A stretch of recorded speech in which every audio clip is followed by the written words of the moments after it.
They say an alpha's word is law, carved in stone and sealed in blood. But what happens when that word destroys the only soul who ever saw past the monster? Tonight, I'm taking you into the frozen heart of the Northern Moon Empire, where the most powerful king in wolf history made one choice that would haunt him forever. He had everything: absolute power, a kingdom that trembled at his name, and a Luna who loved him despite the darkness crawling under his skin. Then he threw it all away because he believed a lie. Stay with me until the end of this story. You'll see how pride doesn't just break a man, it buries him alive. Drop a like if you're ready for this, and comment your city so I know my pack is listening. The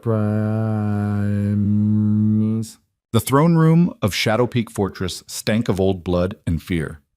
Kaelor Draven sat on the obsidian throne like a predator that had forgotten how to rest, his massive frame rigid, his silver eyes cold as the winter moon hanging outside the frost-covered windows.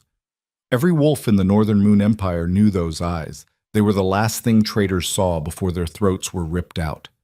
Kaelor didn't just rule the North, he owned it, body and soul. 50 packs bowed to his name. Alphas twice his age dropped their gaze when he walked past. The bloodline ran pure through his veins, ancient and unbroken, the kind of power that made the earth itself submit. He'd killed his first challenger at 15. By 20, he'd united the Northern Territories under one banner through sheer brutality and strategic genius. Now, at 32, he was untouchable. Or so he thought. Selene Vale stood at the far end of the hall, her hands resting protectively over her swollen belly.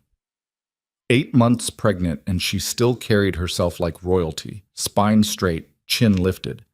Her dark hair cascaded over her shoulders, and her green eyes, those damn eyes, held a warmth that didn't belong in a place like this. She was the only wolf in the Empire who looked at Kaelor and saw something other than a weapon. He'd claimed her 3 years ago during the Lunar Summit, a gathering of the most powerful packs on the continent. She'd been standing in a garden, arguing with an elder about territory rights, and when she'd turned those eyes on him, something inside Kaelor's chest had cracked open. It wasn't love. Not then. Alphas like him didn't do love, but it was something close, something dangerous. He'd marked her that same night, sinking his teeth into her throat while she gasped his name, and when the bond snapped into place, Kaelor felt it like a chain wrapping around his ribs. Unbreakable. Permanent. For 3 years, Selene had been his Luna, his queen. The only creature alive who could walk into his war room and tell him he was being an idiot without getting her throat torn out. But now, standing in that throne room with his entire court watching, Kaelor felt something else entirely. Rage. Lady Nyra stood beside the throne, her crimson dress clinging to her curves, her pale fingers resting on the armrest like she belonged there. She'd been his lover before Selene, a fiery she-wolf from the Eastern Ridge Pack, with a taste for power and a body that knew how to wield it. When Kaelor had taken Selene as his Luna, Nyra had smiled and bowed and played the part of the gracious former mistress. But that smile had always been poison. Nyra leaned close now, her breath warm against Kaelor's ear. "Your Luna's child carries another wolf's scent, my king. The entire court can smell it." Kaelor's claws dug into the armrests, splintering the stone. He'd been noticing things, small things, the way Selene had grown distant over the past few months, the way she flinched when he touched her belly, the way she'd started spending time with Counselor Theron, an older wolf with kind eyes and a reputation for loyalty. Nyra had been whispering for weeks now, planting seeds, leaving evidence in places Kaelor would find it, a scarf that smelled like Theron in Selene's chambers, a letter, unsigned, speaking of secret meetings. And then, 2 nights ago, Nyra had brought him a witness, a servant girl who swore she'd seen Selene and Theron alone in the garden, their heads close together, their hands touching. Kaelor had wanted to rip the girl's lying tongue out, but the doubt had already taken root. Now, standing before the entire High Council, Nyra's voice rang out clear and sharp. "My king, the bloodline must remain pure. If this child does not carry your scent, then the Luna has betrayed the crown. By ancient law, she must be cast out." Selene's face went white. "Kaelor," she said quietly, "you can't believe this." He didn't look at her. Couldn't. Because if he did, he might see the truth, and the truth terrified him more than any enemy he'd ever faced. An alpha's pride was everything. It was the foundation of his power, the reason wolves followed him into battle. If word spread that his own Luna had made him a fool, that another wolf's bastard would sit on his throne, the empire would crumble, packs would revolt, challengers would rise. He couldn't allow it. Kaelor rose from the throne, his voice like grinding stone. "Present the evidence." Nira's smile widened. She gestured, and 2 guards stepped forward, carrying a wooden chest. Inside were the items Nyra had carefully planted over the past months. The scarf, the letters, a silver pendant that Theron had supposedly given Selene as a token of affection. Lies. All of it. But Kaelor's vision had gone red. He turned to Selene, and for the first time since he'd claimed her, he let the bond between them go cold. "Explain this." Her hands trembled over her belly. "Those aren't mine. Kaelor, you know me. You know I would never—" Theron was dragged into the hall, his wrists bound in iron chains. The older wolf's face was bruised, blood trickling from his mouth. He looked at Selene with desperate, pleading eyes. "Tell him," Theron rasped. "Tell him the truth." But before Selene could speak, Nyra's voice cut through the room like a blade. "The child doesn't carry the royal scent, my king. Every wolf here can confirm it." A murmur rippled through the court. Kaelor's enhanced senses flared, searching for the truth, but all he could smell was his own fury and the sickly sweet perfume Nyra always wore, clouding his judgment. Selene stepped forward, her voice breaking. "Kaelor, please, look at me. You know this is a lie. You know what we have—" "What we had," he snarled, and the words felt like broken glass in his throat. Her eyes filled with tears. "You're really going to do this? You're going to throw away everything because she whispered poison in your ear?" Kaelor's fists clenched. "An alpha doesn't tolerate betrayal. I didn't betray you. Then why does the evidence say otherwise? Because it's fake. She's manipulating you. She's always hated me." Nira's face remained perfectly calm, her voice dripping with false sympathy. "My king, if the Luna is innocent, let her present proof. Let her swear before the moon goddess that the child is yours." Selene's breath hitched. She pressed a hand to her belly, and for a moment Kaelor saw something flicker across her face. Not guilt, not shame. Fear. "She's afraid of me," he realized. And that realization should have stopped him cold, should have made him question everything. But pride was a cancer, and it had already spread too deep. Kaelor's voice dropped to a deadly whisper. "I, Kaelor Draven, Alpha King of the Northern Moon Empire, hereby reject you, Selene Vale, as my Luna and mate." The bond between them snapped like a bone breaking. Selene screamed. It wasn't a sound a wolf should make. It was raw and animal, and full of a pain so deep it made even the hardest warriors in the room flinch. She collapsed to her knees, clutching her chest, gasping for air as the mate bond tore itself apart inside her soul. Kaelor felt it too. Felt something vital rip away, leaving a gaping wound in his chest that bled ice-cold fury. But he didn't stop. Couldn't stop. "You and your bastard child are banished from this empire," he said, his voice echoing off the stone walls. "If you ever set foot in my territory again, I will kill you myself." Selene looked up at him, her face streaked with tears, her green eyes filled with a grief so profound it should have shattered him. "You'll regret this," she whispered. "One day you'll know the truth, and it will destroy you." Then she was dragged from the hall, her cries echoing long after the doors slammed shut. Nyra's hand found Kaelor's shoulder, her touch light and poisonous. "You did the right thing, my king. The bloodline is protected." Kaelor said nothing. He sat back down on the throne and stared at the empty space where Selene had been standing. And for the first time in his life, the Alpha King felt something he'd never allowed himself to feel before. Doubt. The storm hit 3 hours after Selene was cast out. Not a normal storm. This was the kind of weather that made old wolves mutter prayers and young ones hide in their dens. The wind screamed like a wounded beast, tearing shutters off windows and ripping branches from ancient trees. Snow fell in blinding sheets, turning the world into a white void. Selene stumbled through the drifts, her arms wrapped around her belly, her breath coming in ragged gasps. She'd been given nothing. No supplies. No guards. No mercy. Just the clothes on her back and the child growing inside her. The cold bit through her thin dress, sinking teeth into her skin. Her feet were numb. Her fingers had lost all feeling an hour ago. But she kept walking, because stopping meant dying, and dying meant her son would die too. She could feel him moving inside her, restless and strong. The bond between mother and child pulsed with a warmth that kept her going even as her body screamed for rest. "You're going to live," she whispered through chattering teeth. "I don't care what I have to do. You're going to live." The forest around her was silent except for the wind. No birds. No animals. Just the endless white and the growing certainty that she wasn't going to make it through the night. Then she heard voices. Rough, low, full of malice. Celine's heart seized. She ducked behind a tree, pressing her back against the bark, forcing her breathing to slow. Through the snow she could make out shapes. 4 wolves. Rogues by the smell of them.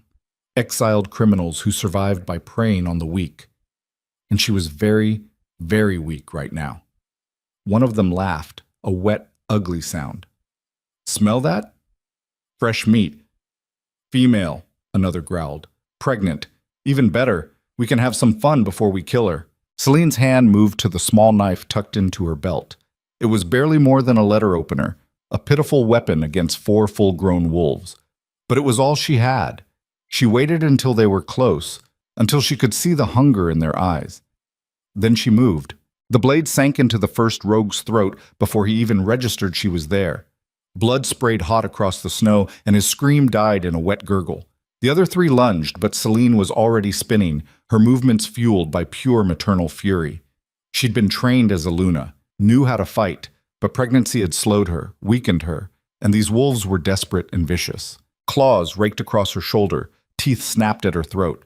She ducked, stabbed, kicked, fought like an animal backed into a corner. One rogue went down with her knife buried in his eye.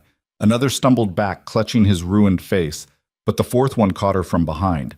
His arm locked around her throat, squeezing, cutting off her air. Celine thrashed, her vision going black at the edges, her lungs burning. Her hand scrabbled uselessly at his arm, her strength fading fast. "This is it," she thought. "This is how I die." Then the rogue's grip went slack. Celine collapsed into the snow, gasping, and when she looked up, she saw him. An old wolf, grizzled and scarred with silver fur and eyes that had seen too many winters. He stood over the rogue's corpse, blood dripping from his claws, his expression grim. "You shouldn't be out here, girl," he said. "Not in your condition." Celine coughed, her throat raw. Didn't have a choice. The old wolf studied her for a long moment. Then he sighed and held out a hand. "Come on, there's a cabin half a mile west. You'll freeze if you stay out here." She hesitated. "Why are you helping me?" "Because I'm too damn old to let a pregnant she-wolf die in the snow," he muttered. "Now move before I change my mind." Celine took his hand. Kiss. The cabin was small and drafty, but it had a fire and 4 walls, which made it a palace compared to the frozen hell outside. The old wolf's name was Garrick, and he'd been a soldier once, back before Kaylor's father had ruled the north. Now he lived alone, hunting and trapping, staying far away from pack politics. He didn't ask questions, just wrapped Celine in furs, heated water over the fire, and made her drink broth that tasted like dirt but warmed her from the inside out. "You're the Luna," he said finally, his voice flat. "Saw you once, years ago, at a summit. You were wearing silver." Celine stared into the fire.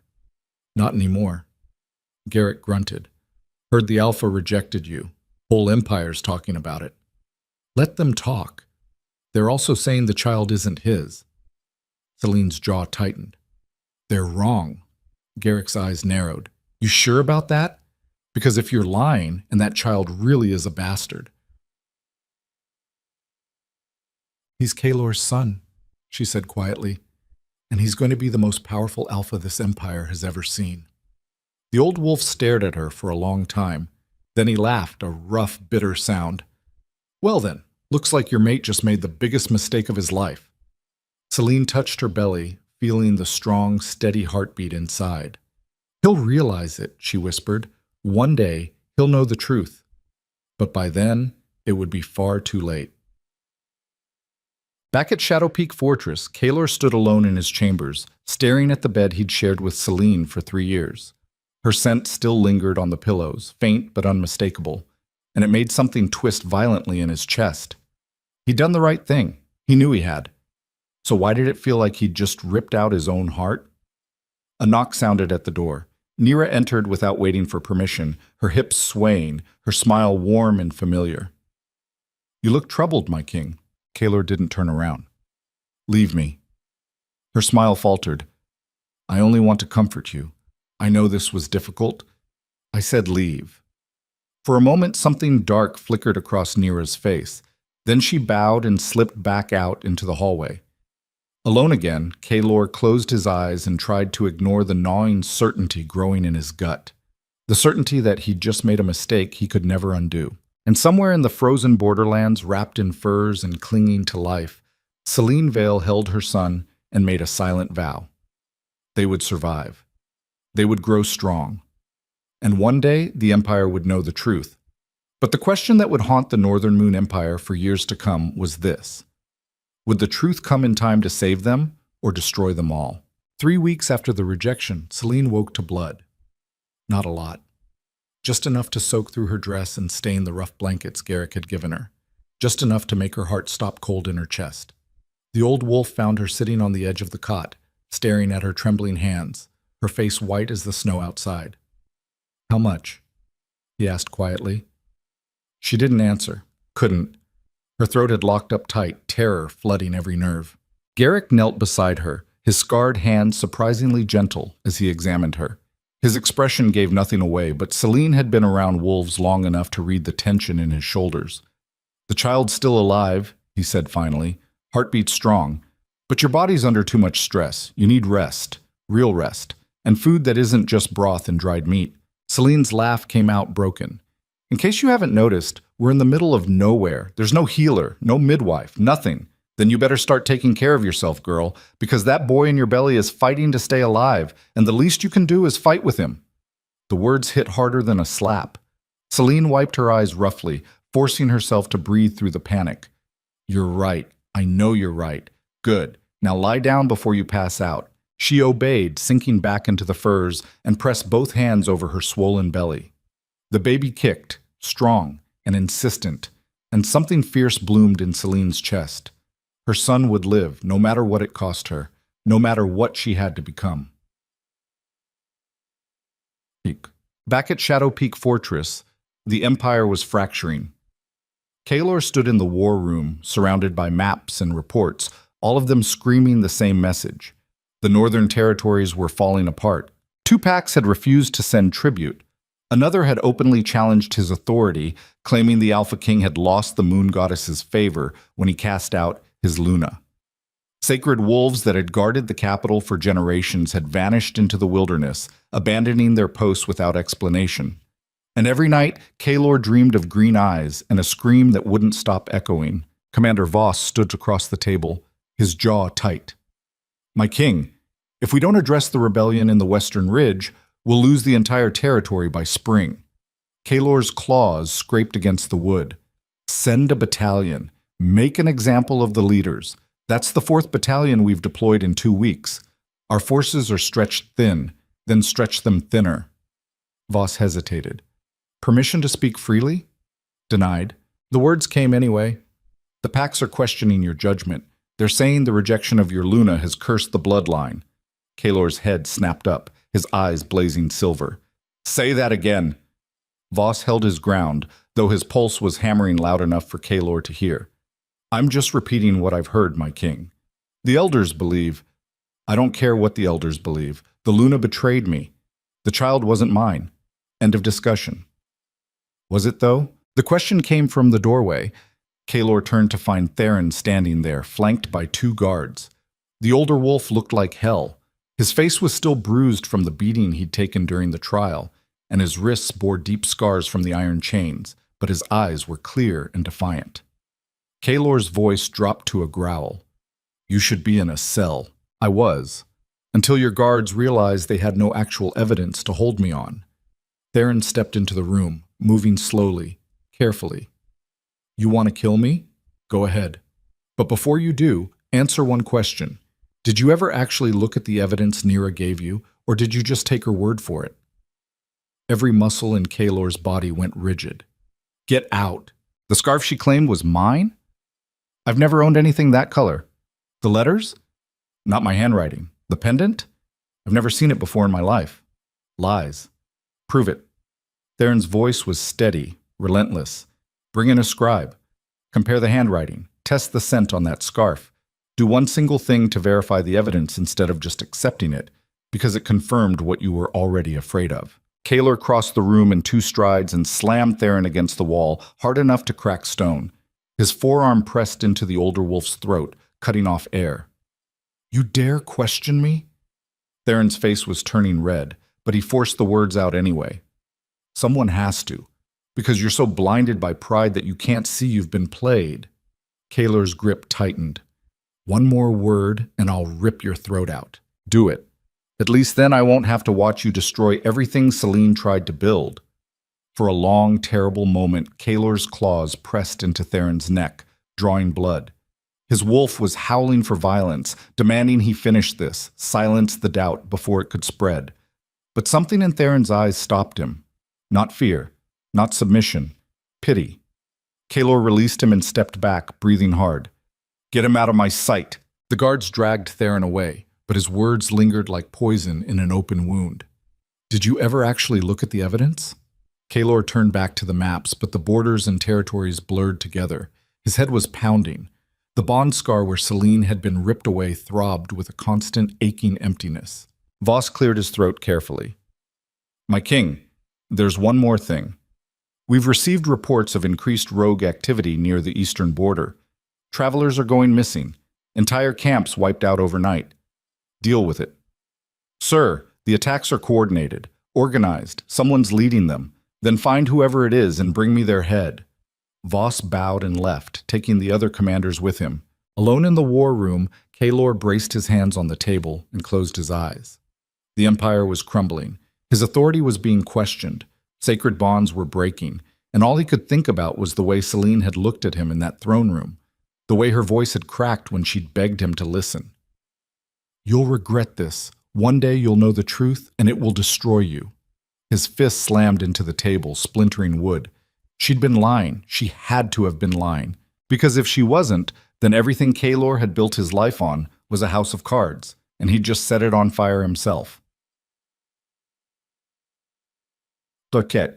Nira found him an hour later, standing at the window overlooking the courtyard where Celine used to walk every morning.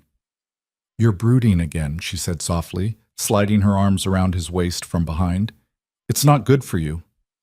Kaylor didn't move, didn't respond. Nira's lips brushed his shoulder. I know this has been hard, but you did what was necessary. The bloodline had to be protected. Theron says the evidence was fabricated. Her body went still for just a fraction of a second. Then she laughed, light and dismissive. Of course he'd say that. He was probably in on it with her. Was he? Nira pulled back, her brow furrowing in concern. Kaylor, you can't seriously be doubting this now. You saw the proof. You smelled the lies on her. Did I? Or did I smell what you wanted me to smell? The temperature in the room dropped 10 degrees. Nira's eyes flashed, something dark and dangerous moving behind them before she smoothed it away. I would never manipulate you, she said quietly. Everything I've done has been to protect you, to protect the Empire. Kaylor turned to face her fully. Then you won't mind if I have the evidence re-examined, independently. Nira's smile didn't waver, but her nails dug into her palms hard enough to draw blood. Of course not. I have nothing to hide. Good. Then we'll start tomorrow. She kissed his cheek and left, her footsteps measured and calm. But the moment the door closed behind her, Nira's mask cracked. Her hands shook, her breathing turned shallow and rapid. He was starting to question, starting to dig. And if he dug deep enough, he'd find the bodies she'd buried, the witnesses she'd paid off, the servants she'd threatened, the entire web of lies she'd spent months weaving. Nira pulled a small vial from her dress. Inside, a dark liquid swirled like smoke. Poison, strong enough to kill an alpha in his sleep. She'd hoped it wouldn't come to this. Had hoped Kaylor would simply move on, take her as his new Luna, and forget about the worthless she-wolf he'd cast out. But if he was going to be difficult about it, well. Nira had survived this long by being ruthless, by doing whatever it took to get what she wanted. And what she wanted was the throne, even if she had to kill a king to get it. What? In the borderlands, Celine's labor started on the coldest night of the year. It began with a tightening in her belly, sharp and sudden, that made her gasp and clutch the edge of the cot. Garrick looked up from the fire, his eyes narrowing. How far apart? Celine gritted her teeth through another contraction. I don't know. They just started. Wonderful. The old wolf moved quickly, gathering supplies, boiled water, clean cloth, a knife that he heated in the flames until it glowed red. This is too early, Celine panted. He's not supposed to come for another 3 weeks. Babies don't care about schedules. Garrick's hands were steady despite his age. You just focus on breathing. I'll handle the rest. But as the hours crawled past and the contractions grew stronger, it became clear this wasn't going to be simple. The baby was breech, feet first instead of head first. And Celine's body, weakened by stress and malnutrition and the brutal rejection of the mate bond, was struggling to push him out. Blood soaked the blankets. Too much blood. Garrick's jaw was set, his movements precise and controlled, but Celine could see the worry in his eyes. I can't do this, she whispered, her vision blurring. I can't. Yes, you can. His voice was iron and fire. You're a Luna. You don't get to quit. I'm not a Luna anymore. Then be a mother. Because that boy needs you to fight. Another contraction ripped through her, and Celine screamed. The sound tore from her throat, raw and primal, echoing off the cabin walls. And in that moment, something inside her shifted. She'd spent weeks mourning, grieving the life she'd lost, the mate who'd abandoned her, the empire that had cast her out. But her son didn't care about any of that. He was fighting to be born, clawing his way into a world that already wanted him dead, and he needed her to be strong. So Celine stopped mourning and started fighting. She bore down with everything she had, her nails digging into the wooden frame of the cot, her teeth bared in a snarl that would have made any alpha proud. Blood and sweat and pain blurred together into one endless battle. And then, finally, after hours that felt like years, Garrick pulled a tiny wailing baby from between her legs and held him up to the firelight. It's a boy, the old wolf said, his voice rough with something that might have been awe. Celine reached for her son with trembling hands, and when Garrick placed him on her chest, still covered in blood and vernix, she felt something lock into place inside her soul. The baby's eyes opened. Silver, bright as moonlight, and on his tiny shoulder, clear as day, was a mark. The royal crest. 3 wolves circling a crescent moon. The same mark Kaelor bore. The same mark every true-blooded heir to the northern throne had carried for 1,000 years. Garrick stared at it, his expression unreadable. Well, I'll be damned. Celine's tears fell onto her son's face as she cradled him close. His name is Lucien Draven, the future king, Garrick muttered. Hidden in a frozen shack at the edge of nowhere. Celine's arms tightened around her baby. Not forever. One day, the Empire will know who he is. One day, they'll see the truth. And Kaelor? Her expression hardened. One day, he'll have to look his son in the eyes and explain why he wasn't there. The assassins came 2 nights later. Celine woke to the smell of smoke and the sound of breaking wood. Her body was still weak, still bleeding, but instinct took over. She grabbed Lucien from his makeshift cradle and rolled off the cot just as an arrow punched through the wall where her head had been. Garrick was already moving, his old body suddenly deadly. He caught the first assassin in the throat with a thrown knife, dropping him before he'd made it 3 steps into the cabin. But there were more. At least 5. Maybe more outside. Go! Garrick barked. Back window, now! Celine didn't argue. She wrapped Lucien in furs and ran, her bare feet slipping on icy floorboards. Behind her, she heard the sounds of fighting, Garrick's snarl, the meaty thud of fists on flesh. A scream cut short. She hit the window and smashed through it, glass cutting her arms, cold air slamming into her lungs. Lucien wailed, and Celine pressed him to her chest, muffling the sound as best she could. The forest was dark. No moon, just shadows and snow and the certainty that death was hunting her. Footsteps crunched behind her, close, too close. Celine ran. Her body screamed in protest. Every step sent fire through her torn muscles. Blood trickled down her thighs, leaving a trail in the snow. But she didn't stop. Couldn't stop. A hand grabbed her hair and yanked her backward. Celine twisted, lashing out with her elbow. It connected with something soft, and the grip loosened. She spun, still clutching Lucien, and drove her knee into the assassin's groin. He went down and she kept running, but there were more. Shadows peeling away from trees, closing in. She was surrounded. The lead assassin stepped forward, his face hidden behind a black mask. His voice was flat, professional. Nothing personal, Luna, just business. Celine's back hit a tree. There was nowhere left to run. Who sent you? The assassin tilted his head. Does it matter? Yes, he shrugged. Lady Naira sends her regards. Of course. Naira couldn't risk Kaylor finding out the truth, couldn't risk the real heir surviving to claim his birthright. So she'd sent killers to finish what the rejection had started. The assassin raised his blade. Celine looked down at Lucien. Her son stared back at her with those impossible silver eyes, so much like his father's it made her heart crack all over again. I'm sorry, she whispered. I'm so sorry I couldn't protect you. Then a howl split the night. Not a normal howl. This was deeper, older. The kind of sound that made the earth itself tremble. The assassins froze, their heads whipping toward the darkness. And from the shadows came wolves. Not rogues, not soldiers, sacred wolves. The ancient guardians who'd abandoned Shadow Peak when Kaylor rejected his Luna. The lead wolf was massive, his fur silver white, his eyes burning gold. He stepped between Celine and the assassins, his lips pulled back to reveal teeth like daggers. The Luna and Heir are under our protection now, he growled. Leave or die. The assassins looked at each other, then they ran. Smart choice. Celine sagged against the tree, her legs finally giving out.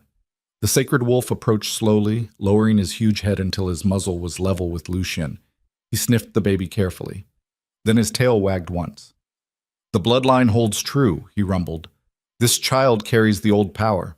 The power his father has forgotten. Celine's voice was barely a whisper. Why are you helping us? Because the moon goddess does not abandon her chosen, even when they are cast out by fools. Is Garrick alive? Wounded, but alive. My pack will tend to him. The wolf's golden eyes fixed on Celine with an intensity that made her skin prickle. You must leave these lands, Luna. Naira will send more assassins, and next time we may not arrive in time. Where do I go? South, to the Crescent Forest. There are allies there who still remember the old ways. They will shelter you and the heir until he is strong enough to reclaim his birthright. Celine looked down at Lucien, sleeping peacefully now, despite the chaos around him. And Kaylor? The sacred wolf's expression darkened. The Alpha King has made his choice. Now he must live with it. But know this, Luna, the Empire is dying, the bloodline is fading, and only your son can save it now. Then my son will save it. Celine's voice was steel wrapped in silk. And when he does, Kaylor will have to kneel before the child he cast out and beg forgiveness. The wolf's eyes gleamed with something that might have been approval. Perhaps. Or perhaps by then, there will be nothing left to save. Vashkan. 300 miles north in the depths of Shadow Peak Fortress, Kaylor woke to his chambers filled with smoke. He rolled out of bed, his reflexes taking over, his mind still foggy with sleep. Fire. There was fire somewhere. He could smell it, taste it. But when he searched the room, there was nothing. No flames, no smoke. Just the acrid scent burning his nostrils from the inside. Then he saw it, the wine glass on his bedside table. Still half full. And at the bottom, a dark residue that didn't belong. Poison. His wolf senses flared, analyzing the scent, breaking it down. Nightshade. Bloodroot. And something else, something rare and deadly that only grew in the eastern ridge. Nira's homeland. Kaylor's blood went ice cold. The door burst open. Commander Voss rushed in, his sword drawn, his face pale. My king, are you... Fine. Kaylor's voice was deadly calm. Lock down the fortress. No one leaves. No one enters. Sir, do it. Now. Voss ran. Kaylor stood alone in his chambers, staring at the poisoned wine, and felt the last pieces of his carefully constructed reality crumble to dust. Nira had tried to kill him, which meant everything else she'd told him was a lie too. The evidence, the affair, The bastard child. All of it. Lies. And Celine, his chest constricted so violently he thought his ribs would crack. Celine had been telling the truth, had been innocent, had been carrying his son, and he'd cast her out into a frozen wasteland to die. Kaylor's hands started shaking, then his entire body. A sound ripped from his throat, raw and broken, somewhere between a roar and a scream. He'd destroyed her. Destroyed them. Destroyed everything that mattered because he'd been too proud, too stubborn, too afraid to question the narrative that confirmed his worst fears. The door opened again. Naira stood there, her face concerned, her voice soft. "Kaylor?" I heard shouting. "What's—" She saw the wine glass, saw his face, and ran. Kaylor was faster. He caught her in the hallway, slammed her against the wall hard enough to leave cracks in the stone. His hand wrapped around her throat, claws extending, drawing blood. "You poisoned me." Naira's eyes were wide, terrified, but there was something else there too. Defiance, rage. The mask finally stripped away to reveal the monster underneath. "You were supposed to drink it all," she hissed. "Supposed to die in your sleep. But you couldn't even do that right. Why? Why?" Her laugh was bitter, broken. "Because I loved you. Because I gave you everything and you threw me away for that worthless Luna. Because the throne should have been mine. The child." Kaylor's voice was shaking. "Was he mine?" Nira's smile was vicious. "Of course he was. Everyone knew it. Everyone except you. And the truth would have destroyed my plans, so I made sure you'd never believe it." "Where is she?" "Dead. If she's not dead, she will be soon. I sent my best killers." Kaylor's vision went red. His claws sank deeper into Naira's throat, and she gasped, choking on her own blood. He could kill her, should kill her, rip her throat out and leave her corpse for the crows. But death was too easy, too quick. Commander Voss arrived with a dozen guards. Kaylor threw Naira at their feet. "Take her to the dungeons. Iron chains. I want her alive. I want her to stand trial before the entire empire so everyone can see what she is." Nira screamed and thrashed as they dragged her away. But Kaylor didn't watch. He was already moving, already running, because somewhere out in that frozen wasteland, his Luna and his son were dying, and it was his fault. The question now wasn't whether he could fix it. It was whether there would be anything left to save when he finally found them. Kaylor rode through the frozen wasteland like a wolf possessed, his mount half dead beneath him, foam flying from its mouth. He'd been riding for 3 days straight, stopping only to change horses at outposts along the way, and every hour that passed felt like another nail being driven into his chest. The bond scar where Celine had been ripped away burned like acid. It had been a dull ache before, easy to ignore when he'd convinced himself she deserved it. But now that he knew the truth, now that the lies had been stripped away, the pain was unbearable, a constant reminder of what he'd destroyed with his own hands. Commander Voss rode beside him, his face grim. "My king, the horses can't take much more of this." "Then we walk." "Sir, we're still 2 days from the borderlands. If we push any harder—" "I don't care." Kaylor's voice was raw, scraped clean of everything except desperation. "She's out there. My son is out there. And if they're dead because I was too blind to see the truth, then I deserve whatever hell is waiting for me." Voss said nothing. What could he say? The entire empire knew what had happened, knew that their alpha king had been played like a fool by a scheming mistress, knew that he'd cast out his innocent Luna and true heir based on fabricated evidence. The shame of it should have killed Kaylor, would have killed a lesser wolf. But shame was a luxury he couldn't afford. Not when Celine and Lucien were still out there somewhere, hunted and alone. Behind them rode 20 of Kaylor's best warriors, handpicked for their tracking skills and loyalty. They'd been scouring the borderlands for any sign of the Luna, following rumors and whispers, checking every abandoned cabin and hunter's shelter. So far, they'd found nothing. No, that wasn't quite true. They'd found bodies. Rogue corpses scattered through the woods, their throats torn out, their blood frozen in the snow. Signs of a fight, signs that Celine had defended herself. But no sign of her. No sign of the child. And every empty cabin, every cold trail, every dead end drove Kaylor closer to the edge of madness. A scout rode up fast, his horse's breath coming in ragged clouds. "My king, we found something. 1/2 mile east. A cabin. Recent fire damage. Blood. Kaylor's heart stopped. Show me. They rode hard, branches whipping at their faces, snow flying. The cabin appeared through the trees like a ghost, half collapsed, its walls blackened with soot. The smell of old smoke hung heavy in the air, and underneath it, the scent of blood. Kaylor was off his horse before it had fully stopped, his boots hitting the ground hard. He approached the cabin like a man walking toward his own execution, every step heavier than the last. The door hung open.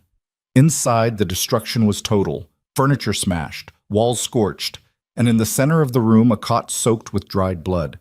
Too much blood. Kaylor's knees buckled. He caught himself on the doorframe, his claws digging into wood, splinters cutting his palms. She'd given birth here, in this frozen shack at the edge of nowhere, with no midwife, no healer, nothing. She'd brought his son into the world alone and bleeding while Kaylor sat in his warm palace, drinking poisoned wine and believing lies. My king. Voss stood in the doorway, his expression carefully neutral. There's a survivor. Old wolf, Garrick. He's badly wounded, but alive. Where? The scouts found him in a cave 200 yards north. He's been trying to crawl south, tracking the Luna. Kaylor was moving before Voss finished speaking. They found Garrick propped against a boulder, his chest wrapped in bloody bandages, his breathing shallow and labored. The old wolf's eyes flickered open when Kaylor approached, and something cold and judgmental passed across his face. Come to finish what your mistress started? Garrick's voice was a rasp. Where is she? Gone. The sacred wolves took her and the boys south 3 days ago, told them to head for Crescent Forest. Kaylor's relief was so intense it made him dizzy. They're alive? They were when they left, but Naira's assassins are still hunting them, and the Luna was weak, lost too much blood during the birth. I don't know if she'll make it. The words hit like a physical blow. Kaylor sank to his knees in the snow, his hands shaking. This is my fault, all of it. Yeah. Garrick's expression didn't soften. It is. I need to find her. Need to what? Apologize? Tell her you're sorry for throwing her away like garbage? For calling your own son a bastard in front of the entire empire? Kaylor's jaw clenched. I know what I did. Do you? Because from where I'm sitting, you're still the same arrogant bastard who chose pride over truth. You didn't come looking for her because you suddenly grew a conscience. You came because you finally got caught. That's not, isn't it? Garrick's eyes were hard as stone. You want forgiveness, boy. You're talking to the wrong wolf. I'm not the one you destroyed. I just want to make this right. Some things can't be made right. Some things, once you break them, stay broken forever. The words settled into Kaylor's chest like lead, but he forced himself to his feet, forced himself to meet Garrick's gaze. Maybe you're right. Maybe I can't fix this. But I can make damn sure Naira and every other bastard who tried to hurt my family pays for it. Your family. Garrick's laugh was bitter. You threw them away, remember? I remember. Kaylor's voice dropped to a growl. And I'll remember it every day for the rest of my life. But they're still mine. Still my Luna and my heir. And I will burn this entire empire to ash before I let anyone hurt them again. Garrick studied him for a long moment. Then he sighed. Crescent Forest, 3 days south if you ride hard. But you better pray you get there before Naira's killers do. Because if that Luna dies protecting your son, her blood is on your hands. It already is. In Crescent Forest, Celine woke to the sound of wind chimes. Not real wind chimes. The sacred wolves had no use for human trinkets. These were bones. Hollow bird bones strung from trees, clacking together in the breeze, creating a sound that was both beautiful and deeply unsettling. She sat up slowly, her body screaming in protest. Every muscle ached. Her abdomen felt like it had been torn open and sewn back together with barbed wire. But she was alive. And more importantly, Lucien was alive. Her son slept in a woven basket beside her, wrapped in furs that smelled like pine and wild things. His tiny chest rose and fell with each breath, steady and strong. The royal crest on his shoulder gleamed silver in the dim light filtering through the tent. You should rest more, a voice said. Celine looked up to find a woman standing in the entrance. She was tall and lean, with hair like white gold and eyes that shifted between blue and gray depending on the light. Fey blood, Celine realized. Old blood. The kind that remembered when wolves and fae had walked the same paths. Who are you? Mira. I lead the Crescent Pack. The sacred wolves brought you to our territory 3 nights ago. You've been unconscious most of that time. Celine's hand instinctively moved to Lucian. And my son? Healthy, strong, he has his father's eyes. Something twisted in Celine's chest at the mention of Kylor. Don't. Mira raised an eyebrow. Don't what? Talk about him. I don't want to hear his name. Fair enough. Mira settled onto a low stool, her movements graceful and predatory. But you should know. Word has reached us from the north. The Alpha King discovered Naira's betrayal. He's coming for you. Celine's laugh was sharp and humorless. Let him come. He can explain to his son why he wasn't there when he was born, why he chose to believe lies instead of the woman who loved him. Love is a dangerous thing for wolves like us. It makes us weak, makes us vulnerable. I know that now. Mira's expression softened slightly. The sacred wolves say your son carries the old power, the kind that hasn't been seen in the bloodline for generations. They believe he's destined to restore the Empire. The Empire can rot for all I care. Celine's voice was steel. All I want is to keep my son safe. That may not be possible. Mira leaned forward, her eyes intense. Naira has placed a bounty on your head. Every mercenary and rogue between here and the northern border is hunting you. And there's something else. Something worse. What could be worse than a kingdom full of killers? Naira has an ally. Someone with resources and reach beyond what a disgraced mistress should have. Someone who wants the northern throne destroyed and all its heirs dead. Who? Mira hesitated. We don't know yet. But whoever it is, they've been funding the rogue attacks across the Empire, organizing them, turning random violence into coordinated strikes. Celine's blood ran cold. You're saying this is bigger than Naira? Much bigger. Mira stood, her expression grim. Whatever game Naira was playing, she was just a piece on someone else's board. And that someone wants your son dead before he can threaten their plans. Then we run. We disappear, change our names, live somewhere the Empire can't reach. You can run, but they'll find you eventually. Mira's voice was gentle but implacable. Your son carries the royal crest. Anyone with eyes will know what he is. The only way to keep him safe is to take back the power that's rightfully his. He's a baby. He won't always be. And when he grows up, he'll need to know how to fight, how to survive, how to rule. Celine looked down at Lucian, sleeping peacefully despite the danger circling them like vultures. Her beautiful, perfect son, who'd done nothing wrong except be born to the wrong parents at the wrong time. I never wanted this for him. None of us get to choose the lives we're born into. Mira's hand rested briefly on Celine's shoulder. But we can choose what we make of them. The attack came at dawn. Celine woke to screams and the smell of smoke. She grabbed Lucienne and rolled out of the tent just as an arrow punched through the fabric where she'd been sleeping. Rogues. At least 30 of them pouring into the camp from all sides. But these weren't the disorganized rabble she'd fought before. These moved like soldiers, trained, disciplined, lethal. Mira was already fighting, her claws flashing silver in the early light. Around her, the Crescent Pack met the attackers head-on, but they were outnumbered and caught off guard. Celine ran, not away from the fight, toward it, because at the center of the attacking force, directing the assault with cold precision, was a figure in black armor. And when that figure turned, Celine saw her face. Not Naira. Someone else. Someone Celine had never seen before, but whose scent carried a familiar edge. Eastern Ridge Pack. Same as Naira. The woman's eyes locked onto Celine, and her smile was cruel and satisfied. There you are, Luna. Lady Naira sends her regards. Tell Naira she can rot in hell. Oh, she will. The woman drew a curved blade that gleamed with poison. But you'll get there first. She moved like lightning. Celine barely managed to dodge the first strike, the blade whistling past her ear.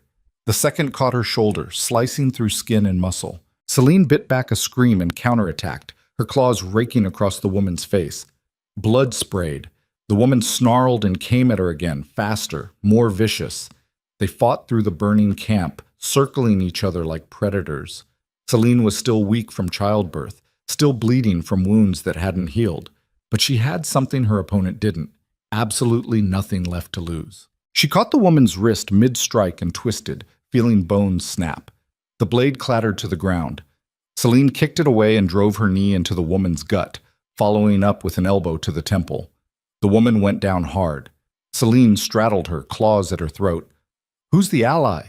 Who's helping Naira?" The woman's laugh was wet and bubbling. "You really don't know? Gods, you're even more pathetic than she said. Tell me." The woman's eyes gleamed with malice. Someone close to the throne. Someone, Yuan, who's been there all along, watching and waiting. And when your precious mate finally realizes who it is, it'll destroy him. Before Celine could press further, an arrow sprouted from the woman's eye. She convulsed once and went still. Celine spun to see one of Mira's warriors lowering a bow. The battle was ending. The rogues were retreating, leaving their dead behind. But the camp was destroyed. Half the pack was wounded or dead, and Celine's shoulder was bleeding heavily enough to make her vision blur. Mira appeared at her side, her own face streaked with blood. "You need to leave. Now. More will come." "Where do I go?" "Anywhere but here." Mira pressed a rolled map into Celine's hands. "There are safe houses marked. Allies who still remember the old oaths. Use them. Come with us." "I can't. My pack needs me." "But I'll buy you time." Mira's eyes were fierce. "Get your son to safety, Luna. Make him strong. And when the time comes, teach him to take back what's his." Celine nodded, clutching Lucian to her chest. "Thank you. Don't thank me yet." Mira's expression was grim. The real war is just beginning. Kaler reached Crescent Forest 2 hours too late. The camp was still smoking when he arrived, bodies scattered across the blood-soaked ground. His wolves spread out, checking for survivors, but Kalor's focus was singular. He could smell Celine.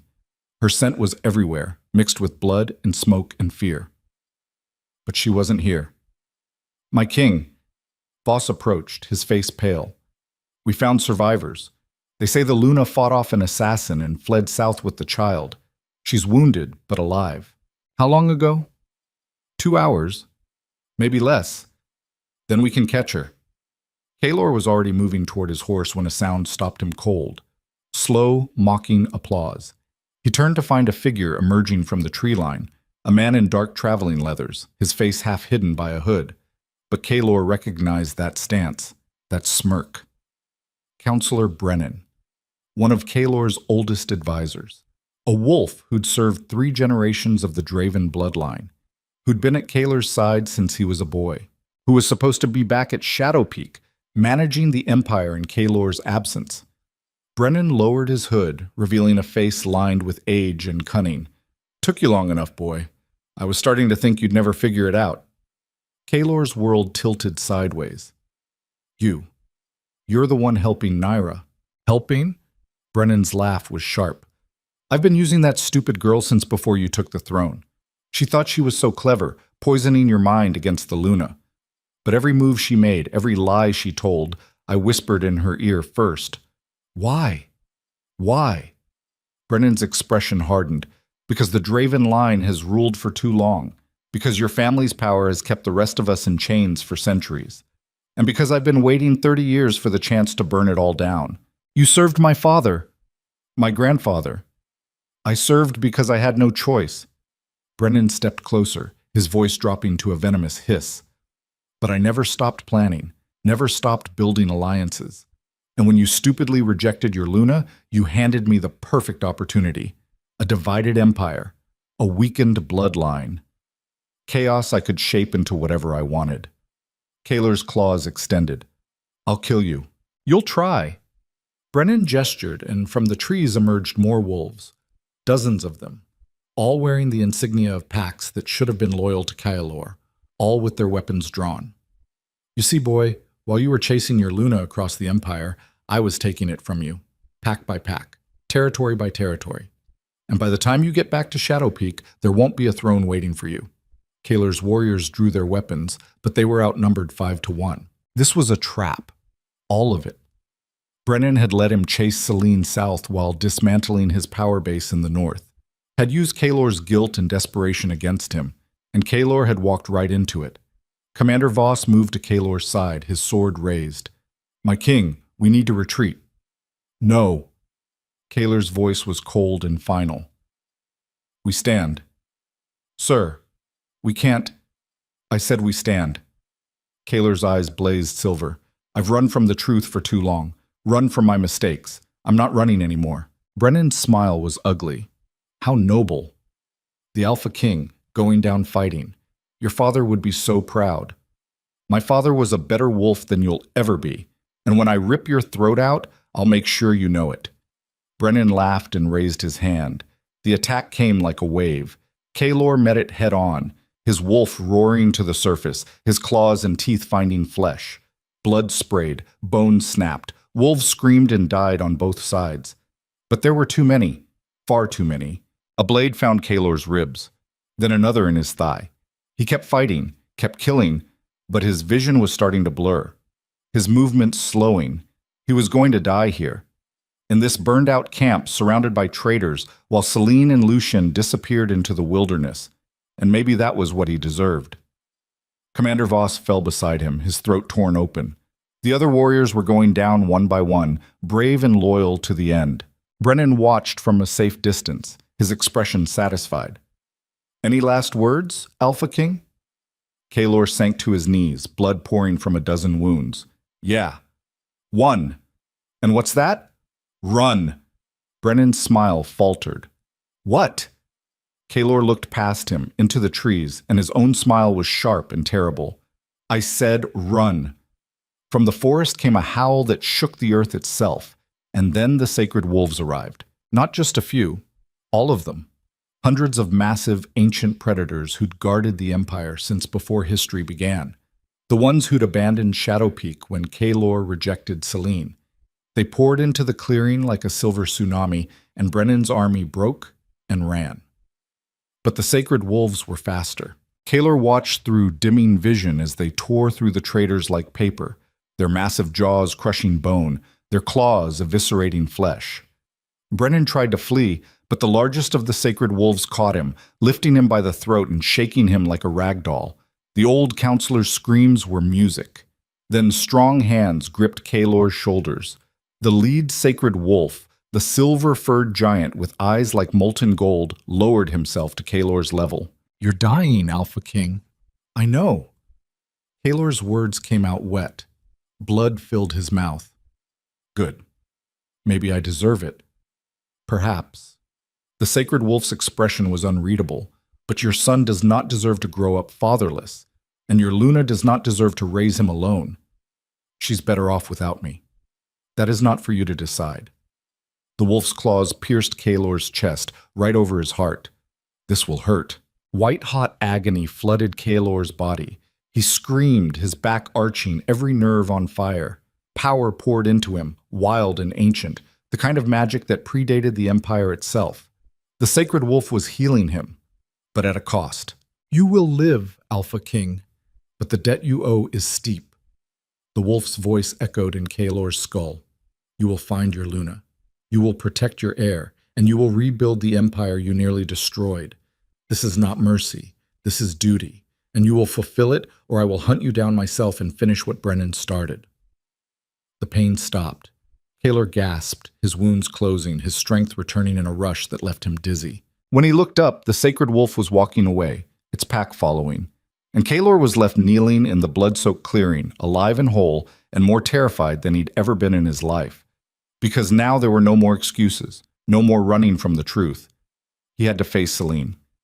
Had to look into the eyes of the woman he'd destroyed and somehow convince her he wasn't the monster she believed him to be.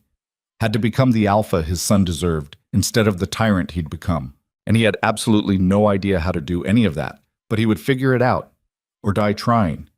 Because the alternative, living the rest of his life knowing he'd failed them again, was worse than any death. Kaelor stood, his body still trembling from the sacred magic, and looked south toward where Celine had fled. "I'm coming," he thought. "I'm coming, and I won't stop until I find you, even if you never forgive me, even if seeing me destroys you all over again. I'm coming." Celine's shoulder was still bleeding when she reached the Ironwood Pass, a narrow canyon carved through black stone that looked like the earth had been split open by something violent and ancient. The wound from the assassin's blade hadn't stopped seeping, and every step sent fresh fire through her arm. But she kept moving, had to keep moving. Lucian was strapped to her chest in a makeshift sling, his tiny body warm against her skin. He'd been eerily quiet for the past hour, as if he understood that silence meant survival. His silver eyes tracked everything, taking in the world with an awareness that seemed impossible for a newborn. Sometimes Celine looked at him and saw Kaelor staring back. Same eyes, same stubborn set to his jaw even at 3 weeks old. It made her chest ache in ways she couldn't afford to feel right now. The map Mira had given her showed a safe house at the southern end of the pass, a former trading post that had been abandoned years ago but supposedly still had supplies. Food, medicine, a place to rest where assassins and bounty hunters wouldn't immediately find them. If she could just make it there, just hold on a little longer. Her vision swam. The blood loss was catching up to her, making her steps unsteady. She pressed her good hand against the canyon wall, using it to keep herself upright. Almost there. Just a few more miles. Then she heard hoofbeats. Celine's heart seized. She looked back and saw riders entering the canyon behind her. At least a dozen of them, moving fast, their weapons gleaming in the afternoon sun. Not rogues. These wore uniforms. Northern Empire soldiers, which meant Kaelor had found her. Panic flooded Celine's veins, sharper than any physical pain. She started running, her boots slipping on loose stone, Lucian bouncing against her chest. But running was pointless. She was exhausted, wounded, and on foot. They'd catch her in minutes. The canyon walls rose steep on both sides, offering no escape route. No place to hide. Just smooth black stone stretching up toward a sky that suddenly felt very far away. This is it, she thought. This is where it ends. The riders closed the distance. Celine spun to face them, her back against the canyon wall, her arms wrapped protectively around Lucy. And if they wanted her son, they'd have to go through her corpse first. The lead rider pulled his horse to a stop 20 feet away. Kaelor. He looked like hell. His face was thinner, harder, carved down to bare essentials by guilt and sleepless nights. His clothes were travel-stained and torn, but his eyes, those silver eyes that had haunted her dreams, were fixed on her with an intensity that made her skin prickle. Celine. His voice was rough, stripped raw. Don't. Celine's own voice came out sharp as broken glass. Don't you dare say my name like you have any right to it. Kaelor dismounted slowly, his movements careful, non-threatening, like he was approaching a wounded animal. I'm not here to hurt you. You already did. I know. He took a step forward. Celine, I know what I did. I know I can't take it back, but please, just listen. No. Celine's claws extended. You don't get to do this. You don't get to ride out here like some tragic hero and expect me to fall at your feet because you finally figured out the truth. I'm not expecting anything. Kaelor's hands were open, empty. I just need you to know that Naira's in a cell. Brennan's dead. The conspiracy's been exposed. You're safe now. Safe? Celine's laugh was bitter enough to corrode steel. I've been hunted across half the Empire. I fought assassins while bleeding out from childbirth. I've watched good wolves die protecting me. And you think I'm safe because you killed a few traitors? What do you want me to say? I want you to tell me why. Celine's voice cracked. Why you believed her instead of me. Why you threw away 3 years like they meant nothing. Why you looked me in the eyes and called our son a bastard without even questioning it. Kaelor flinched like she'd struck him. Because I was afraid. Of what? Of being made a fool. Of losing control. Of looking weak in front of the packs. His jaw clenched. I built everything on strength and dominance and absolute certainty. And when Naira planted that doubt, when she made me question whether my own Luna had betrayed me, it terrified me. So I did what I always do. I attacked first, destroyed it before it could destroy me. And that makes it okay? No. Nothing makes it okay. Kaelor's voice dropped.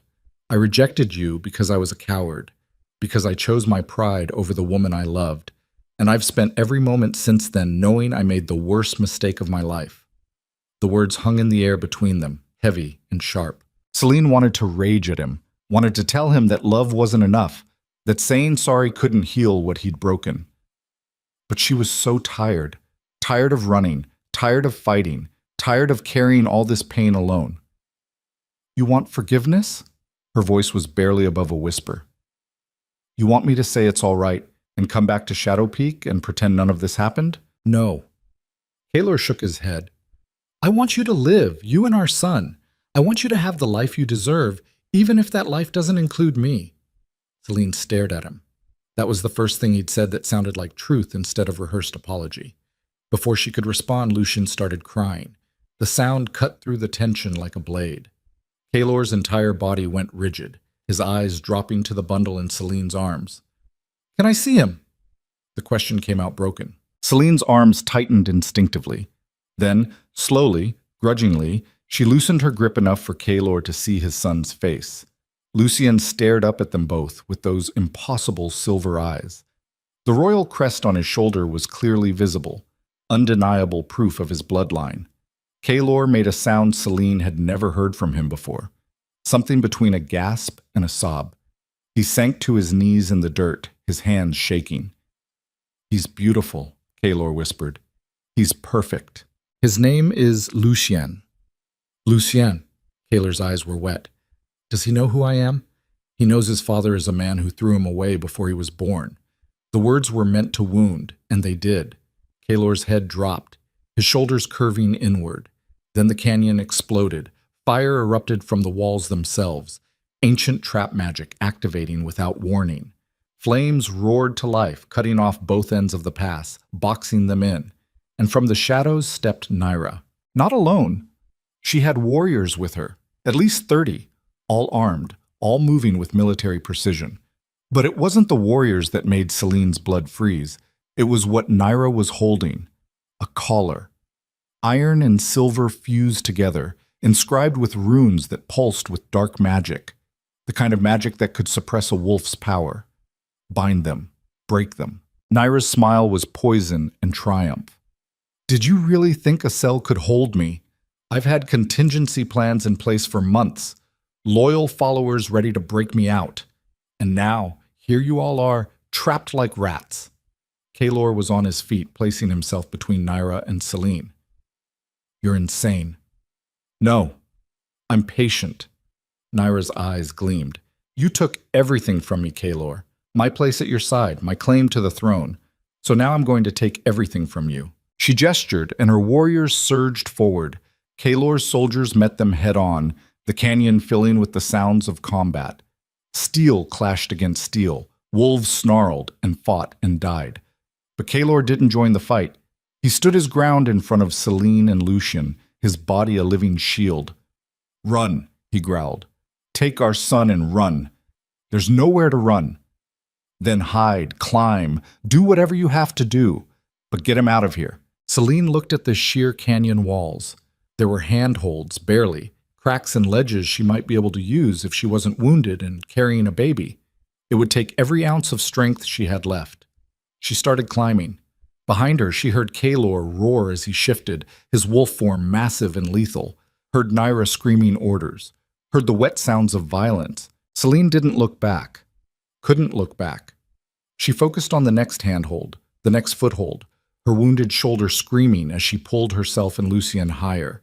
Blood dripped from her arm, making the stone slippery.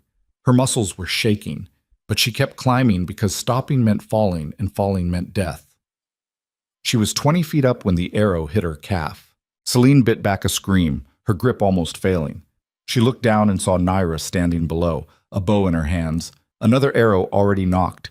You don't get to escape, Naira called up. You don't get a happy ending. The second arrow flew. Celine twisted, using her body to shield Lucien, and the arrow punched into her back instead of her son. Pain exploded through her spine, white-hot and paralyzing. Her grip failed. She fell. For a moment, there was nothing but air and terror and the absolute certainty that she was about to die. Then strong arms caught her, breaking her fall, lowering her carefully to the ground. Kaylor, still in human form, his face and chest covered in blood that wasn't all his. I've got you, he said. I've got you both. Celine couldn't feel her legs. The arrow in her back had hit something vital, severing nerves or worse. She could taste blood in her mouth. Lucien. Her voice was fading. Keep him safe. You're going to keep him safe. You're going to live through this. Kaelor. She gripped his arm with her good hand, forcing him to meet her eyes. Promise me, whatever happens, promise me you'll protect him. I promise. Tears cut tracks through the blood on his face. But you're not dying here. I won't let you. Not your choice. Nira's laugh echoed off the canyon walls. How touching, the mighty Alpha King crying over the Luna he destroyed. Tell me, Kaelor, does it hurt? Does it feel like your heart's being ripped out? Kaelor laid Selene down gently and stood. When he turned to face Nira, something had changed in his expression. The guilt was still there, the grief. But underneath it was something colder, something absolutely lethal. You want to see pain? His voice was deadly quiet. I'll show you pain. He shifted again, but this time was different. This time the power that flooded through him was pure and ancient, the same magic the sacred wolves had poured into him.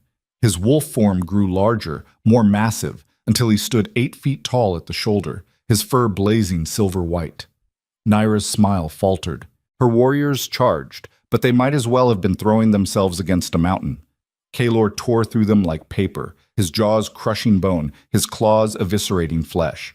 No strategy, no mercy, just pure, focused violence. He was magnificent and terrifying, a force of nature given teeth and claws and rage. But there were too many. Even with his enhanced power, even fighting with everything he had, they kept coming. And Nira was circling toward where Selene lay bleeding, that cursed collar in her hands. Selene tried to move, tried to protect Lucian, but her body wouldn't respond. The paralysis was spreading. She could barely breathe. Nira stood over her, the collar open and ready. Once this is on you, you'll be helpless, powerless. And I'll take your son and raise him as my own. Teach him that his mother was a whore and his father was a fool.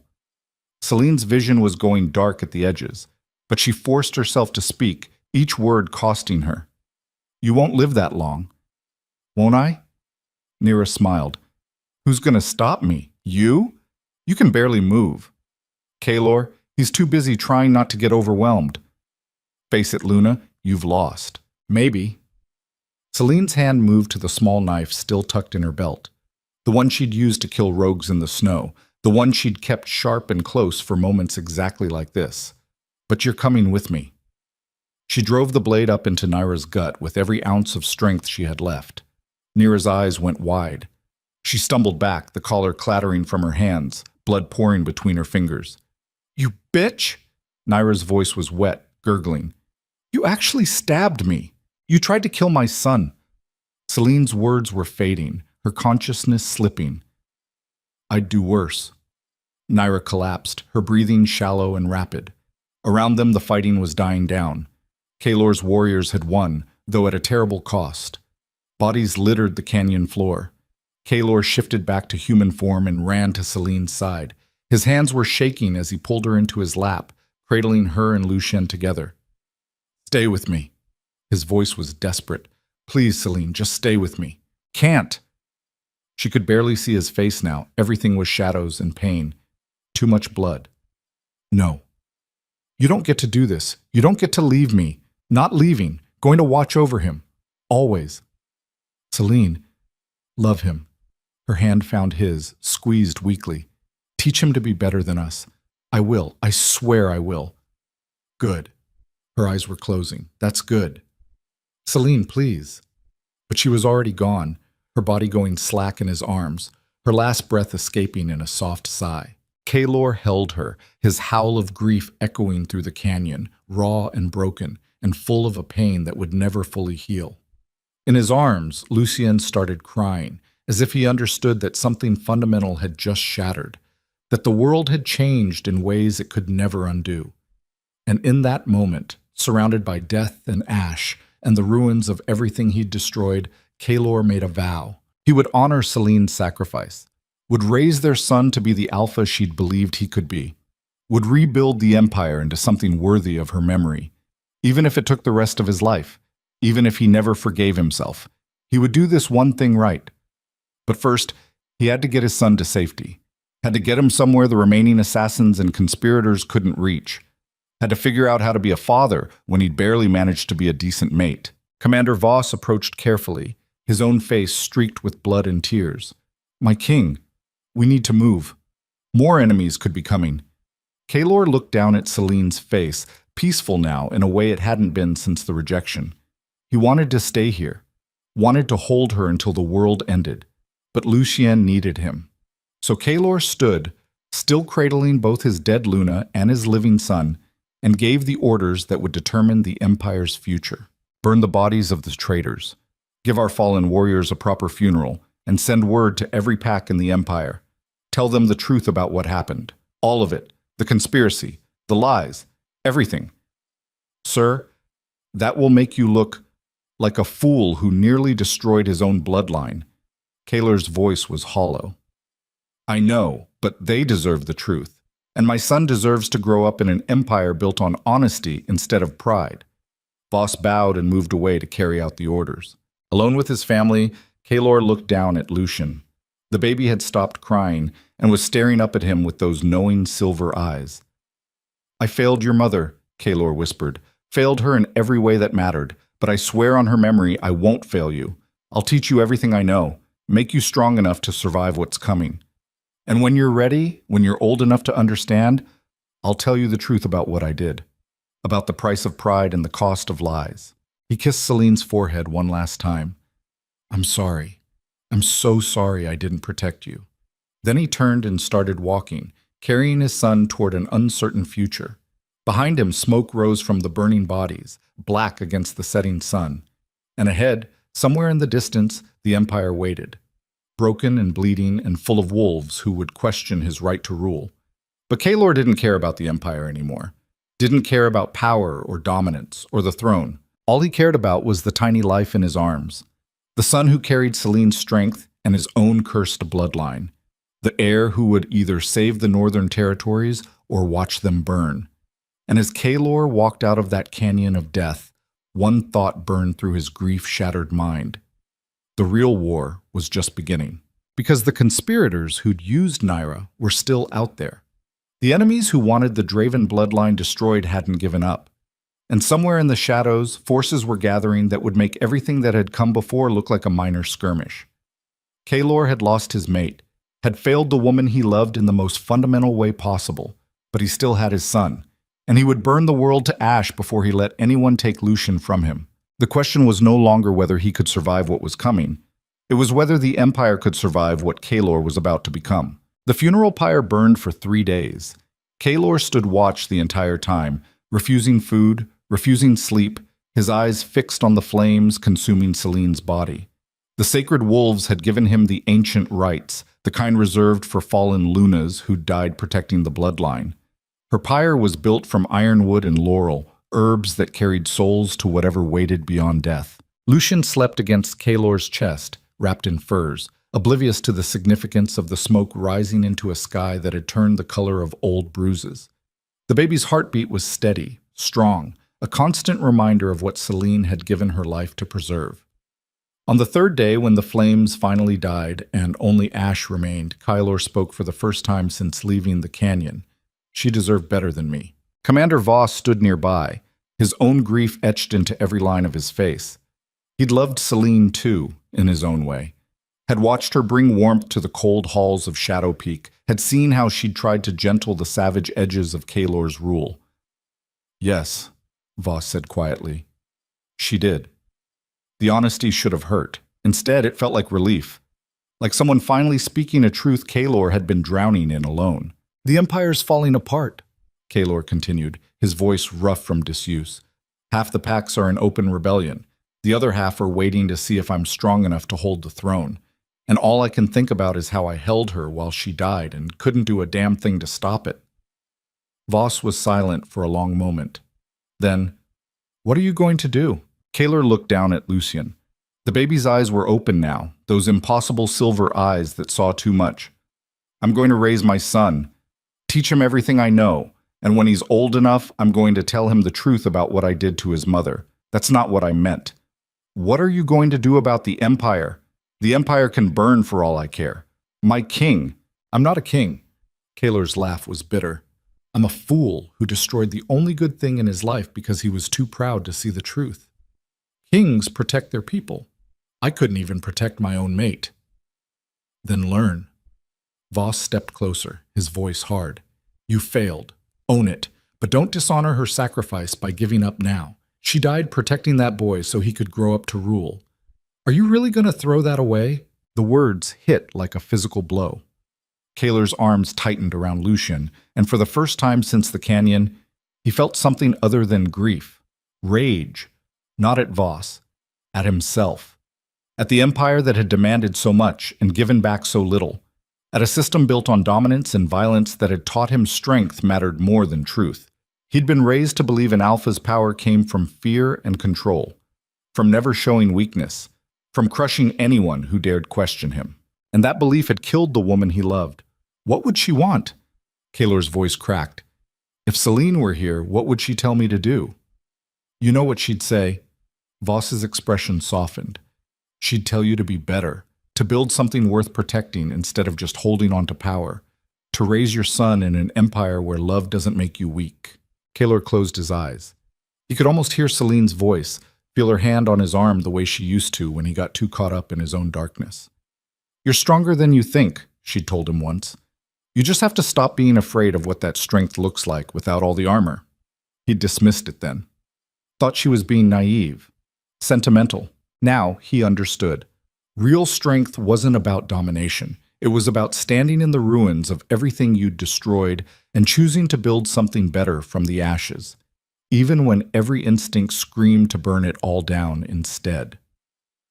Gather the commanders, Kaler said finally, and send word to every pack in the Empire. Tell them the Alpha King is calling a summit. Tell them I'm going to address what happened, all of it. Sir, some of those packs want you dead. I know, but they deserve to hear the truth. And Lucien deserves to inherit an empire built on something other than lies. The summit was held in the ruins of the ancient capital, a sprawling complex of stone halls that had stood for 1,000 years. Kaler chose it deliberately. Not Shadow Peak, with all its associations of tyranny and fear, but a place that represented the Empire's origins, back when the packs had first united under a single banner. They came from every territory, alphas and elders and warriors, all of them scarred and suspicious and ready for violence. Some came to demand answers, others came to challenge Kaler's right to rule. A few came hoping to see him fall.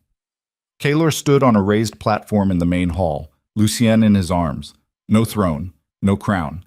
Just a father holding his son, facing the judgment of hundreds of wolves who had every reason to hate him. The hall was silent except for the wind howling through broken windows. You all know what I did, Kaler began. His voice carried through the space, clear and unflinching. I rejected my Luna based on lies, cast out the mother of my heir, allowed a conspiracy to nearly destroy the bloodline. I failed as a mate, failed as an alpha, failed as a king. Murmurs rippled through the crowd, some angry, some satisfied, some just waiting to see where this was going. I could make excuses. Could tell you I was manipulated, that I was lied to, that I didn't know the truth. But that would be another lie. Because the truth is, I chose not to question the evidence, chose pride over my mate, chose my image over the woman who'd given me everything. An elder from the Western Ridge stepped forward. So you admit you're unfit to rule? Yes. The word fell like a stone. I'm unfit. I've proven that. But my son isn't. Kaler lifted Lucien higher so everyone could see the royal crest on the baby's shoulder, glowing faintly silver in the dim light. This is Lucien Draven, true heir to the northern throne, son of Celine Vale, the bravest Luna this empire has ever known. He carries the purest alpha bloodline in centuries. The sacred wolves themselves have recognized him, and when he's old enough, he will rule an empire that's better than the one I nearly destroyed. Another alpha called out, and until then, who rules? I do. Kaler's voice hardened. Not because I deserve it, but because someone has to hold the empire together until my son is ready. And I owe Celine that much. I owe him that much. Why should we follow you?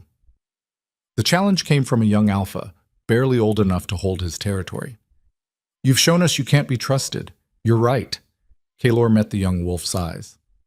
I can't be trusted, not the way I was. So I'm changing the rules. He gestured, and Commander Voss stepped forward carrying a scroll sealed with the royal crest. This is a new law I'm implementing immediately. From this day forward, every Alpha in the Northern Empire has the right to challenge any order I give, publicly.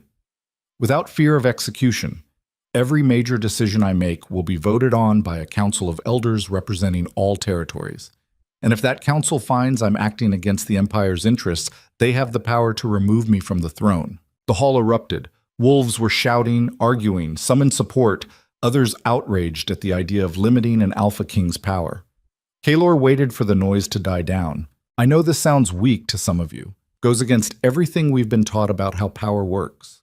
But the old way nearly destroyed us, nearly cost us the purest air in generations. So we're going to try something different.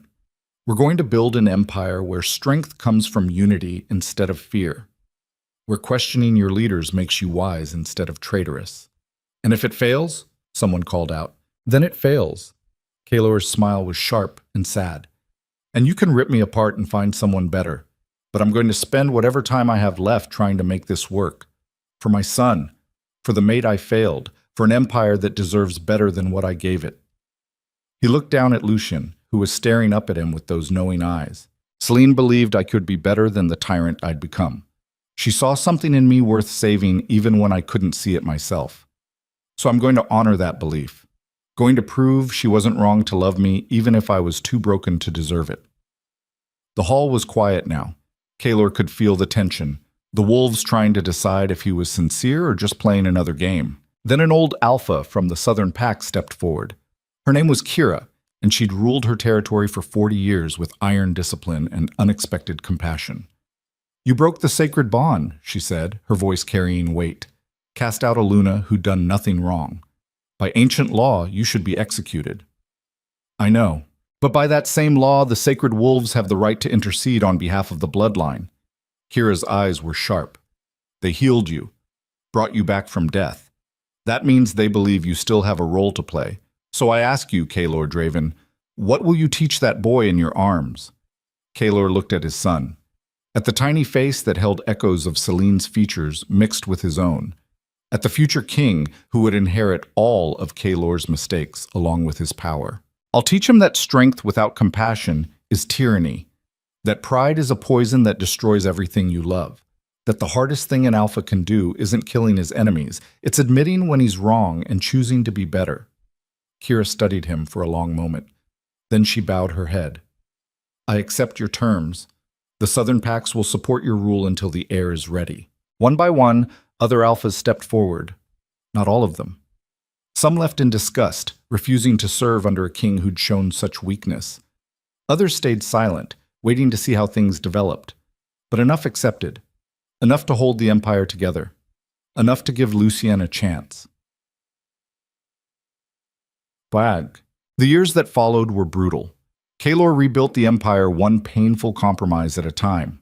He met with every pack that had grievances, listened to complaints about taxes and territory disputes and ancient feuds, made decisions that infuriated traditionalists and barely satisfied reformers. He fought 3 separate rebellions, put down 2 assassination attempts, navigated a dozen political crises that would have destroyed a lesser ruler. But slowly, impossibly, the empire stabilized. The Council of Elders actually worked. Turns out wolves were more willing to follow orders they'd had a voice in creating. The territories stopped bleeding from constant internal conflict. Trade routes reopened. Packs that had been enemies for generations started finding common ground. It wasn't perfect, wasn't even good most days, but it was better than the alternative. And through it all, Kaelor raised his son. He taught Lucien to fight, because an Alpha needed to be able to defend himself.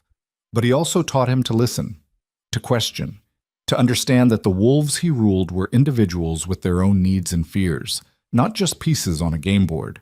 He told Lucien stories about Selene, about her warmth and her stubbornness, and the way she'd refused to let Kaelor use violence as a substitute for actually dealing with his problems.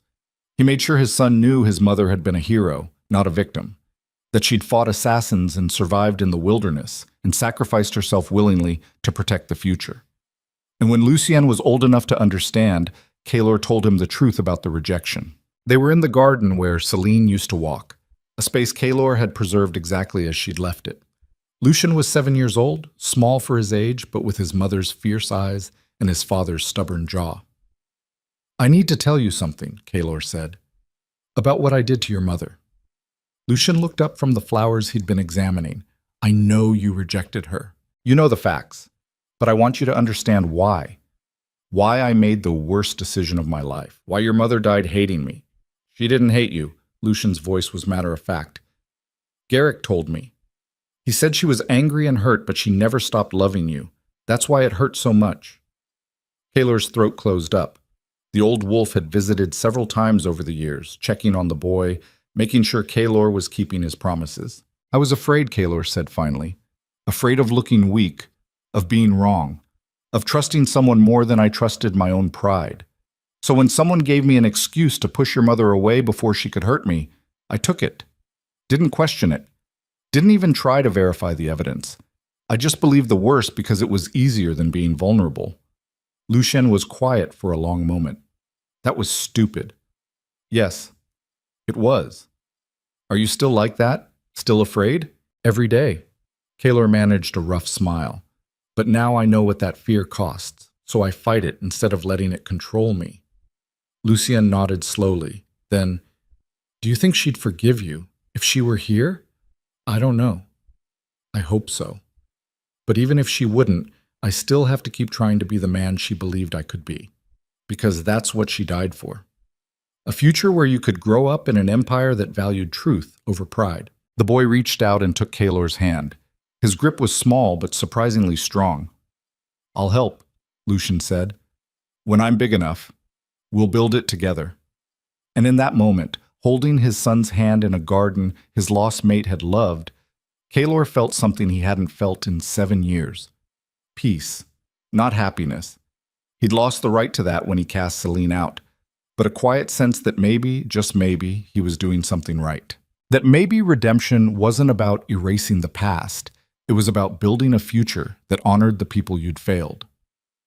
On Lucien's 18th birthday, the Empire gathered for his ascension ceremony. He'd grown into everything Celine had believed he could be, strong and compassionate, fierce and wise, with his mother's ability to see the good in people and his father's strategic mind.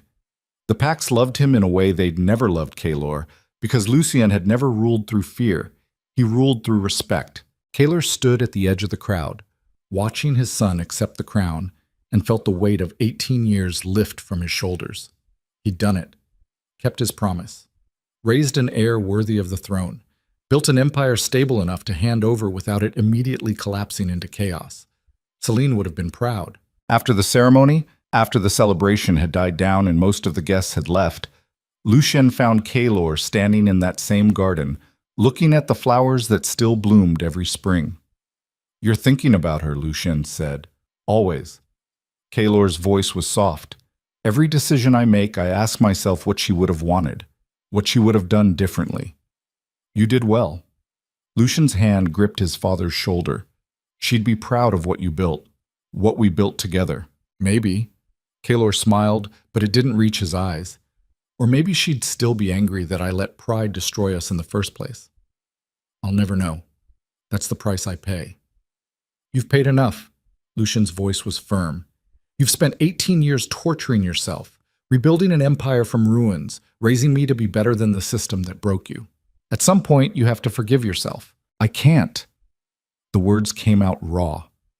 "Because the moment I forgive myself, the moment I stop carrying this guilt, I lose the only connection I have left to her. The pain is all I have." "That's not true." Lucien gestured to the garden, to the empire beyond, to himself. "You have this. All of it. A kingdom that's finally at peace. Packs that trust their leaders. A son who loves you despite knowing every terrible thing you've done." Kaelor looked at Lucien. Really looked at him. Saw Celine's eyes staring back, but filled with understanding instead of condemnation. "She's not gone," Lucien said quietly. "She's in every law you changed, every compromise you made instead of just crushing opposition, every time you chose to listen instead of dominate. That's her legacy, not the tragedy, the transformation." The words broke something inside Kaelor, something that had been locked tight for 18 years. He sank to his knees in the garden dirt and finally let himself cry. Not the harsh, broken sobs from the canyon. These were quieter, deeper, the kind of tears that came when you finally allowed yourself to grieve instead of just surviving. Lucien knelt beside him, one hand on his father's shoulder, solid and steady. "I miss her," Kaylor whispered. "Every single day, I miss her." "I know. I do too. But she's still here. In us, in what we've built. And I think," Lucien's voice was gentle, "that she'd want you to live instead of just existing, to find something other than guilt to hold on to." "Like what?" "Like pride in your son, like satisfaction in an empire that actually works, like the possibility that maybe, someday, you could let yourself be happy again without feeling like you're betraying her memory." Kaylor looked up into the sky, at the moon hanging bright and full above them. Celine had loved nights like this, had dragged him out to watch the stars, laughing when he complained about wasting time on frivolous things.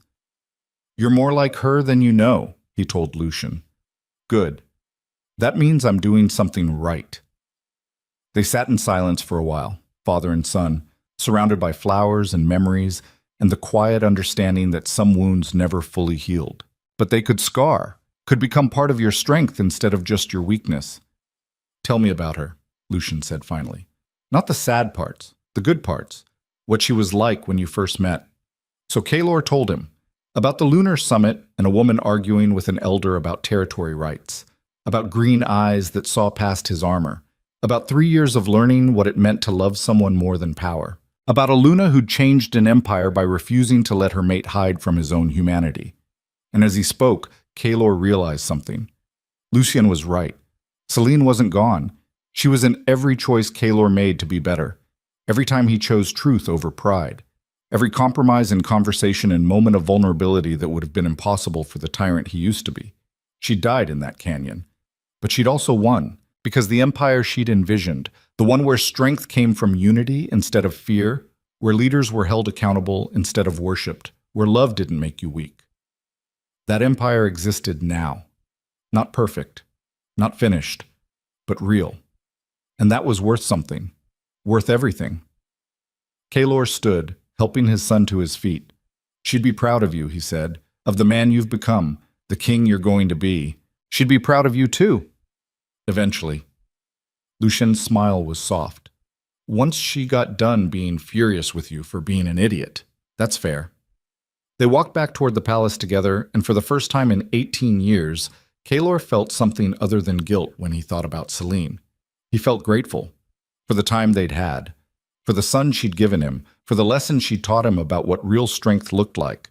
And maybe, someday, he'd even feel like he deserved the peace he'd built.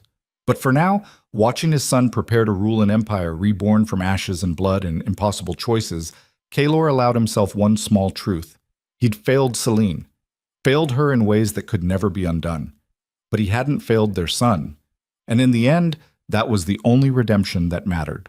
But years later, when Kaylor was old and his silver fur had gone white with age, he made one final journey, back to the canyon where Celine had died. Lucien offered to come with him, but Kaylor refused. This was something he needed to do alone. The canyon looked different now. The burn marks from Naira's trap magic had faded. Grass and wildflowers grew where blood had soaked the earth. Time had softened the sharp edges of memory, but the weight of what had happened here remained. Kaylor stood where he'd held Celine for the last time and spoke to the wind. "I kept my promise, raised our son right, built something worth protecting. The empire's at peace, the bloodline secure. Everything you died for came true." The wind whispered through the canyon, carrying the scent of distant flowers. "I still love you. Never stopped, never will. And if there's anything after this, if there's any chance you're out there somewhere listening, I need you to know something." Kaylor's voice cracked, but he kept going. "I'm sorry. For all of it. For choosing pride over you. For not seeing the truth until it was too late. For not being there when Lucien was born. For making you die alone and afraid while I sat in my palace believing lies." He closed his eyes. "But I'm also grateful, because you loved me when I didn't deserve it. Saw something worth saving when I was too broken to save myself. And you gave me a son who's better than either of us ever were. The sun was setting, painting the canyon walls gold and red. I'm tired, Celine, tired of living with this guilt, tired of wondering if you'd forgive me, tired of surviving instead of living. And I think, he opened his eyes, I think it's time to rest. Not die. Not yet. But maybe, finally, let go of the weight he'd been carrying since that terrible day in the throne room when he'd made the worst decision of his life. Maybe allow himself to believe that he'd done enough, that the empire was secure, that Lucien would rule well, that Celine's sacrifice hadn't been in vain. Maybe permit himself a measure of peace. Kaelor placed a hand on the earth where she'd fallen and whispered one last truth. I'll see you again, someday. And when I do, I'll tell you everything. About our son, about the empire, about how your death changed everything. And maybe, if I'm lucky, you'll smile at me the way you used to, before I destroyed us. The wind shifted, bringing warmth instead of cold, and Kaelor could almost believe she'd heard him. He turned and walked out of the canyon for the last time, his steps lighter than they'd been in decades. Behind him, wildflowers bloomed where tragedy had once reigned. And somewhere in the distance, the Northern Moon Empire stood strong under a new king's rule, proof that even the worst mistakes could be transformed into something worth saving. That love, once broken, could still reshape the world. And that redemption wasn't about erasing the past. It was about building a future worthy of those you'd failed. Kaelor Draven had been many things. Tyrant, fool, destroyer of his own happiness. But in the end, he'd also been something else. A father who'd kept his promise. An alpha who'd learned that true strength came from admitting weakness. And a mate who'd spent every day since his greatest failure trying to honor the woman he'd loved and lost. It wasn't enough to undo what he'd done, but it was enough to matter. And sometimes, in a world built on violence and pride and impossible choices, that was the closest anyone got to salvation. The Empire remembered him as the Alpha King who'd nearly destroyed the bloodline and then spent his life rebuilding it. But Kaelor would always remember himself as the fool who'd had everything and threw it away because he was too afraid to trust the one person who truly loved him. That was his legacy, his burden, his truth. And he carried it all the way to his final breath, when he closed his eyes for the last time and whispered a name that had haunted him for decades. Celine. In the palace, Lucien felt the moment his father died, felt the bond snap like a cord pulled too tight. He stood on the balcony where his mother used to watch the sunrise and his father used to plan conquests, and he made a vow of his own. He would rule differently, better, would build on the foundation his parents had paid for in blood and sacrifice, would make sure their story, tragic and brutal and heartbreaking as it was, meant something. The Northern Moon Empire endured for generations after that, stronger and more unified than it had ever been. And every alpha who sat on the throne learned the story of Kaelor and Celine, learned what happened when pride mattered more than truth, when fear controlled decisions, when the greatest power in the world couldn't protect you from your own mistakes. It became a cautionary tale, a reminder, a warning. But it was also something else, proof that even from the deepest tragedy, even from the worst failures, something good could grow. If you were willing to pay the price, if you were brave enough to change, if you loved fiercely enough to transform your mistakes into meaning, that was the lesson. The truth. The final word on a story that had started with rejection and ended with redemption. Some wolves called it tragedy, others called it triumph. Lucien, standing on that balcony as the sun rose over an empire his parents had bled to create, called it something simpler. Love. In all its complicated, devastating, world-changing glory, and that, in the end, was enough.